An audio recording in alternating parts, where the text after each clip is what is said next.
Ayan o, ito yung kagandahan pag may itinanim, maraming aanihin. Ayan, fresh na fresh guys. Fresh na fresh yung ating.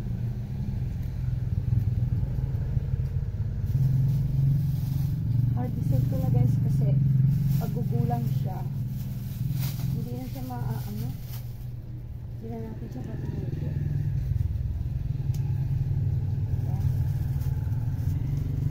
Lipat tayo dun sa kabila. Harvesting ko na lahat tong mga pwede dito mga loves kasi ano, gugulang ito eh. Pag gumulang ito, hindi natin na siya magugulay.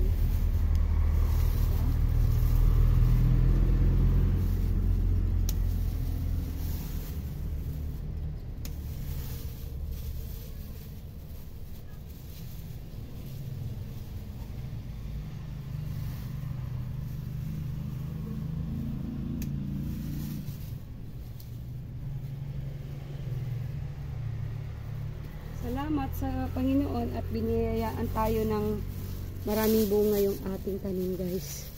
Sa talong naman ako mag-harvest. Dito naman tayo sa talong guys. Harvestin ko na yung talong ko. Kasi baka gugulang din.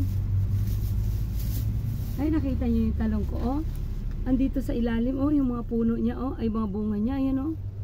Oh di ba? Ayan oh 3 piraso nasa ilalim na siya guys. Nasa puno na talaga. Ayan oh guys, tingnan nyo, oh, di ba ang lalaki, di ba siya ngang tunay ngang pag may itinanim ay may aanihin. Kaya hanggat may mataniman, tanim lang ng tanim si Manang guys. Ayan oh. Nako, mamangha kayo dito sa talong ko mga lalabs. Kasi maliit lang siya na puno, ay sorry, pero napakadami niyang bunga. Ayan oh. Oh, di ba ang lalaki guys oh? Di ba? Oh, yung iba palakihin muna natin yan. Ito lang muna.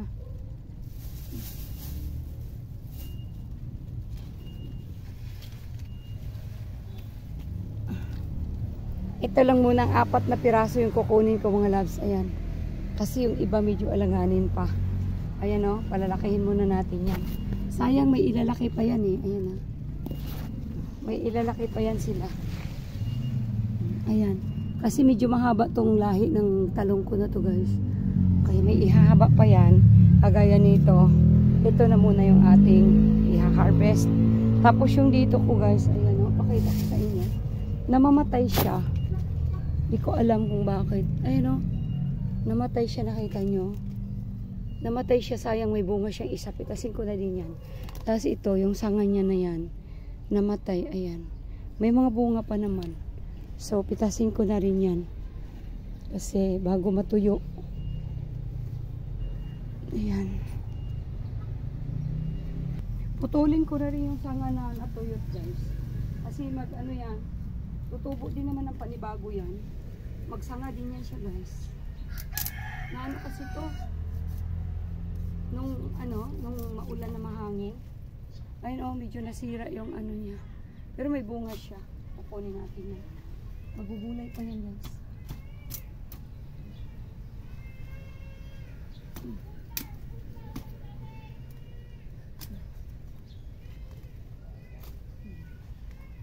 Tutubo yan ang panibago dito.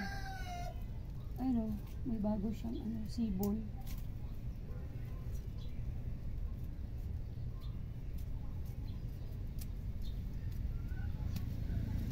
Didiligan ko na naman yan ng labs ng Didiligan ko na naman yan ng hinugas na bigas. Itong bunga niya sa tuyo, sa sanga na natuyot, hindi pa yan. Magugulay pa yan. Sayang. Pakita ko na rin sa inyo yung bunga ng ampalaya ko guys. Ayan. May bunga na siya. Oh, ayan. Binalot ko ng dahon para hindi siya makain ng insekto. Ayan. Kasi pag binutasan ng insekto yan, wala na yan, hindi siya lalaki. So, ayan. Binalot natin. Meron pa dito sa kabila. Ito yung isa, oh. Ngayon ko lang din binalot. Maliit pa siya. Ayan. Marami siyang maliliit, guys. Na mga bunga-bunga. Ay, sorry. Ayan, oh. Oh. Maliit. Tapos, meron din doon sa kabila. Ang lago niya na, oh. Ayan. Pakita ko na rin sa iyo yung mga sili ko, guys. Ay, may mga bunga na, oh. Ayan.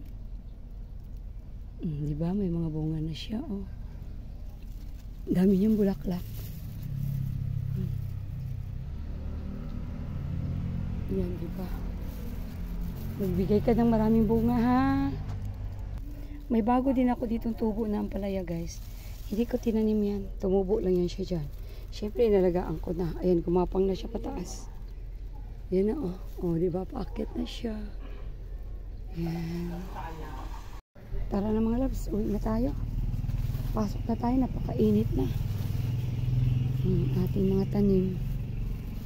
Natutuwa kasi ako dito tuwing umaga na andito ako sa garden ko guys.